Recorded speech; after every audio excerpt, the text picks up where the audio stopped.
اعوذ باللہ من الشیطان الرجیم بسم اللہ الرحمن الرحیم یا ایہا الناس اعبدوا ربکم الذی خلقکم والذین من قبلکم لعلکم تتقون۔ اے لوگو، بندگی اختیار کرو اپنے اس رب کی جس نے تم کو پیدا کیا اور تم سے پہلے جتنے لوگ گزرے ہیں انہیں بھی پیدا کیا تاکہ تم بچ سکو، یعنی تاکہ تم پرہیزگاری اختیار کر سکو، یعنی تمہیں پرہیزگاری ملے۔ یہاں پر رب تعالیٰ نے یا ایہا الناس، اے لوگو، اس سے پہلے سورۃ البقرہ کے جو شروع والی آیات تھی، ابتدائی آیات تھی، اس میں بتایا گیا تھا کہ یہ کتاب متقین کی ہدایت کے لیے نازل ہوئی۔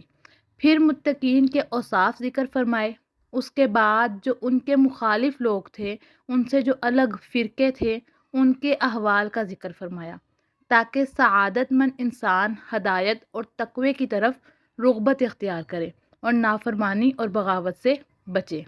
اب تقوی حاصل کرنے کا طریقہ بتایا جا رہا ہے، اور وہ طریقہ کیا ہے؟ عبادت اور اطاعت الہی۔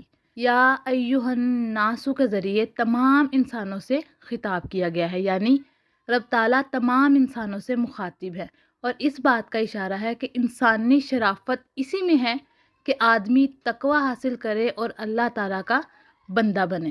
تقوی حاصل کرنے سے کیا مراد ہے؟ یعنی اسے پرہیزگاری رب تعالیٰ کی طرف سے ملے۔ اس کا رستہ کیا ہے؟ عبادت کی جائے۔ اب عبادت کیا ہے؟ عبادت اس انتہائی تعظیم کا نام ہے کہ بندہ اپنے آپ کو عبدیت یعنی بندہ ہو، اس بات پر عقیدہ ہو اور رب تعالیٰ کو معبود مانے، اس بات کا عقیدہ ہو اور اس کے ساتھ اعتراف کر کے عبادت بجا لائے۔ یہاں عبادت توحید اور اس کے علاوہ اپنی تمام قسموں کو شامل ہے۔ کافروں کو عبادت کا حکم اس معنی میں ہے کہ وہ سب سے پہلے بنیادی عبادت یعنی ایمان لائیں اور اس کے بعد دیگر اعمال بجا لائیں۔ اس کے بعد آیت ذکر کی لعلکم تتقون، یعنی آیت کا آخری حصہ لعلکم تتقون، تاکہ تمہیں پرہیزگاری ملے۔ اس سے یہ معلوم ہوا کہ عبادت کا فائدہ بندے کے ساتھ ہے، یعنی اگر کوئی شخص کوئی بندہ عبادت کرتا ہے تو اس کا فائدہ عابد کو ہی ملتا ہے، جبکہ اللہ تعالیٰ اس سے پاک ہے کہ کوئی عبادت کرے اور اس کو نفع ہو، یعنی اس سے کسی چیز سے نفع حاصل ہو۔ پہلی تمام آیات کے بعد جس میں پہلے متقی لوگوں کا ذکر کیا، اس کے بعد کافروں کی جو تقسیم تھی کہ کس طرح کے لوگ ہیں جو منافق ہیں، یعنی جو دین کے ساتھ نہیں ہیں، ان کا ذکر کیا۔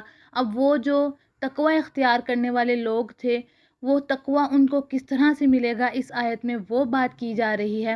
تو ہمیں رب تعالیٰ سے دعا مانگنی چاہیے کہ رب تعالیٰ ہمیں متقی اور پرہیزگاری والا انسان بنائے۔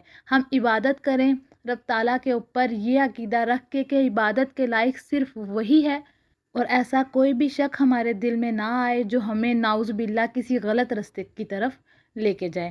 آمین ثم آمین، وما علینا الا البلاغ المبین۔